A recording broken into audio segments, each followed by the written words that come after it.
കൊമേഴ്സിൽ beginners ആയിട്ടുള്ള എല്ലാവർക്കും doubt തോന്നുന്ന ഏരിയ ആണ് ഈ ഔട്ട്സ്റ്റാൻഡിങ് എക്സ്പെൻസിൻ്റെത് അല്ലെ.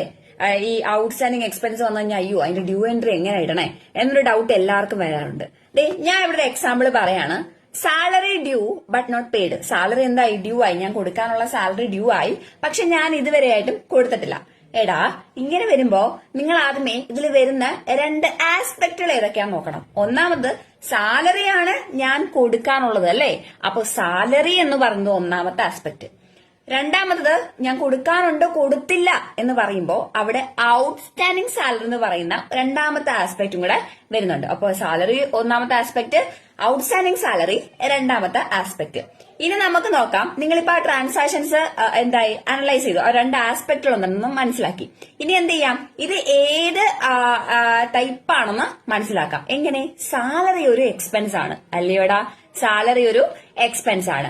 ഇനി പറയുകയാണെങ്കിൽ ഔട്ട്സ്റ്റാൻഡിങ് സാലറി, ഞാൻ ഒരാൾക്ക് പൈസ, കമ്പനി ഒരാൾക്ക് പൈസ കൊടുക്കാനുണ്ട് എന്ന് പറയുമ്പോൾ കമ്പനിയെ സംബന്ധിച്ചിടത്തോളം അതെന്താണ്? ബാധ്യതയാണ് അല്ലെ. ബാധ്യത, ദാറ്റ് മീൻസ് ലയബിലിറ്റി. ഇവിടെ നോക്കിക്കേ, സാലറി എന്ന് പറയുന്ന എക്സ്പെൻസ് കൂടുകയാണ് ചെയ്യുന്നത്. ഒരു എക്സ്പെൻസ് കൂടിക്കഴിഞ്ഞാൽ അതിനെ ഡെബിറ്റ് ചെയ്യണം. ഇനി ലയബിലിറ്റി എന്താണ്?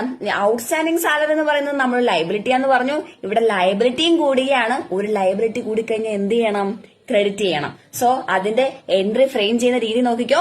Salary account debited to outstanding salary. Salary account debited to outstanding salary. ശരി മിസ്സേ, മനസ്സിലായി. എന്നാ പറ, ഇതിന്റെ പേയ്മെന്റ് വരുമ്പോഴോ ഞാൻ ഇനി അതിന്റെ പേയ്മെന്റ് കൊടുത്താലോ? കമ്പനി പേയ്മെന്റ് കൊടുത്താൽ എങ്ങനെ വരും? എടാ, ഔട്ട്സ്റ്റാൻഡിങ് സാലറി കുറയല്ലേടാ ചെയ്യാ. ദാറ്റ് മീൻസ് ആ ലയബിലിറ്റി കുറയല്ലേ ചെയ്യാ. ലയബിലിറ്റി കുറയുകയാണെങ്കിൽ എന്ത് ചെയ്യണം? ലയബിലിറ്റി കൂടുവാണെങ്കിൽ ക്രെഡിറ്റ് ആണെങ്കിൽ, ലയബിലിറ്റി കുറയുകയാണെങ്കിൽ എന്ത് ചെയ്യണം? ഡെബിറ്റ് ചെയ്യണം. കമ്പനിയുടെ കയ്യിരിക്കുന്ന ക്യാഷോ ബാങ്കോ ആണല്ലോ കുറയുന്നത്.